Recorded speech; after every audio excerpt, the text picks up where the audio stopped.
A dor da morte é um dos sentimentos mais difíceis que o ser humano pode suportar. Mas enquanto uma vida se encerra, outras podem continuar, desde que a família e o doador optem em doar seus órgãos e tecidos. Em Farroupilha, os casos de morte encefálica são baixos. No entanto, a equipe da CIDOT, a Comissão Intra-Hospitalar de Doação de Órgãos e Tecidos do Hospital São Carlos, trabalha para que a doação de córneas seja cada vez mais aceita, reduzindo assim o número de pacientes. Hoje, cerca de 800 pessoas esperam por uma doação de córneas no estado.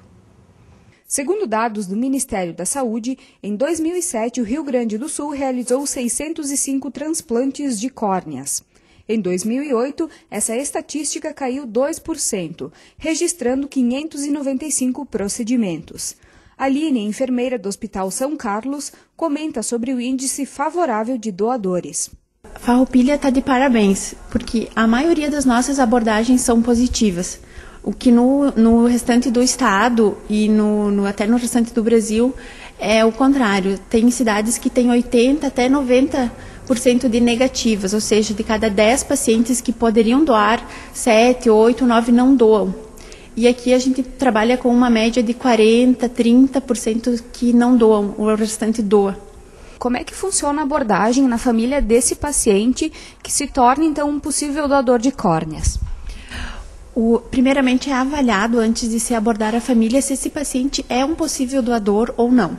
Para ele ser um possível doador, ele precisa se encaixar primeiramente na faixa etária, que seria de 2 a 80 anos. Ele não pode ter também sorologia positiva, ou seja, ele não pode ser portador de hepatites e de HIV. Após isso, a família recebe a notícia, o médico conversa com a família, e aí tem uma equipe treinada no hospital que vai conversar com a família, vai abordar a família. Já posso te adiantar que é uma parte muito difícil, porque é a hora em que a gente vai pedir algo para a família no momento que ela perdeu um ente querido. Então, a gente procura conversar com um familiar de primeiro grau, né, ou seja, o pai, a mãe, um filho ou irmãos, para ver se essa família concorda, né, em doar as córneas. A gente explica todo o procedimento, quanto tempo leva, como é que funciona, e aí a família que decide se ela vai ou não doar as córneas do seu ente querido. O procedimento para o transplante de córnea é bastante simples. Dr. Roberto Conte explica quando um paciente se torna caso para a cirurgia. Normalmente, os transplantes de córnea, a maior indicação é ceratocone. 90% dos pacientes que virão a ser transplantados são pacientes que têm ceratocone, uma doença da córnea, né, que é a primeira porção do olho, né? Outros casos são quando o paciente tem lesões pós-herpéticas, pós-infecção por herpes, né, que agride o olho, né? E outras por traumas, né, por queimadura por álcalis, que seria soda cáustica ou ácidos, né? Ou mesmo queimaduras outras, né? E trauma perfurante, corto contuso, né? Então, todo trauma que ele pode levar a um transplante, existe vários, vamos dizer. E também existe o caso de doenças da córnea, doenças genéticas, que um aparecimento precoce ou tardio, que leva também a transplante de córnea. Poderia então nos explicar como é que funciona a cirurgia? A córnea, para nós, é essa primeira porção aqui, tá? Então, isso é a córnea. O transplante de córnea é feito na região central, né? Ela tem mais ou menos daqui até essa porção de branco a branco, nós chamamos, ela tem em torno de 11 a 12 milímetros, tá? de diâmetro. Quando se realiza a córnea, nós não realizamos toda a substituição dela, apenas uma porção, preservando parte da córnea. Então, em torno de 8, 8,5 milímetros, até 9,5, 10 milímetros. Por que isso? Porque reservando essa pequena porção da córnea, a córnea é o único tecido do corpo assim externo que não tem vasos, entendesse? A alimentação dela é toda dada pelo filme lacrimal na frente e pelo humor aquoso, nessa câmara entre a íris e a córnea, ok?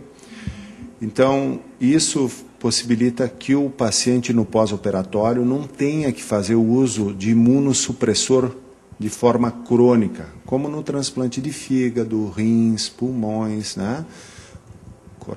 Então, nesses casos, tu só usa uma medicação por um tempo determinado e pronto, né? Pode ocorrer uma rejeição precoce, até em torno de 3 meses, tu pode ter um processo de rejeição e às vezes levar um retransplante, mesmo não tendo esses vasos, né? Isso depende da imunidade humoral, que se chama, que às vezes é transmitida pelos líquidos do próprio organismo. E normalmente o sucesso do transplante de córnea é mais ou menos de 90% a 95%. Como é que fica esteticamente para a pessoa que doou? Na hora do velório, né? Isso é uma fantasia um pouco errônea que as pessoas fazem na hora de doar. Porque não vai aparecer nada. O morto sempre está com os olhos fechados. O cadáver fica com o olho fechado. Esse olho é fechado, né, de maneira que não abra durante o velório, né?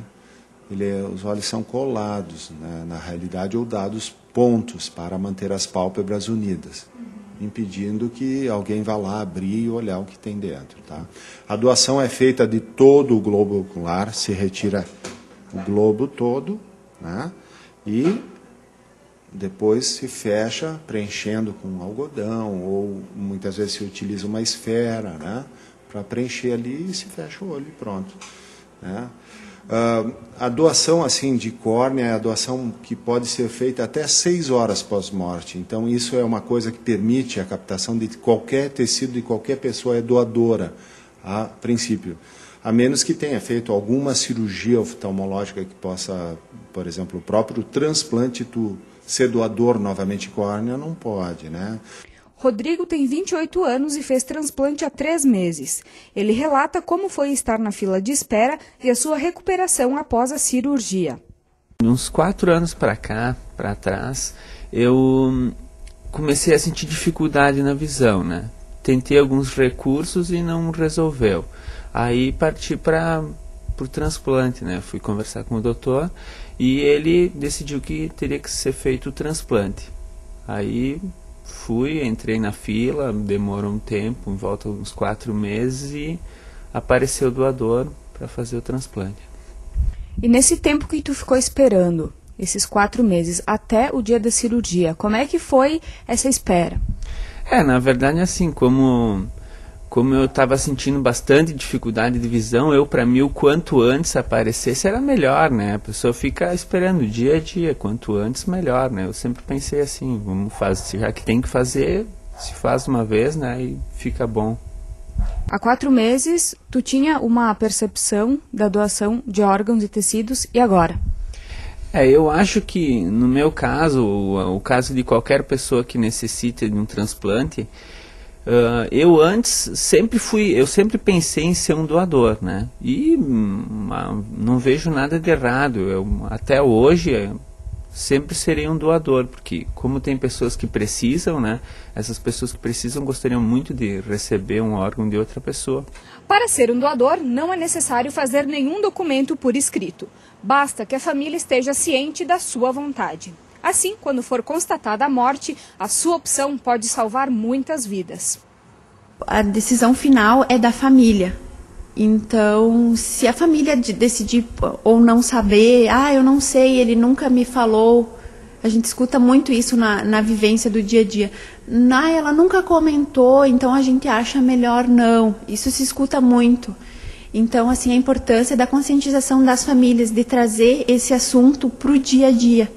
Eu acho assim que é complicado para a pessoa que perde um familiar, né, ter que falar sobre doação de órgãos, mas eu acho que é bom, vai ser bom até para a alma dessa pessoa, né? Eu digo sempre, é uma perda grande que tu vai ter, mas por outro lado, pense no bem que tu está fazendo, né?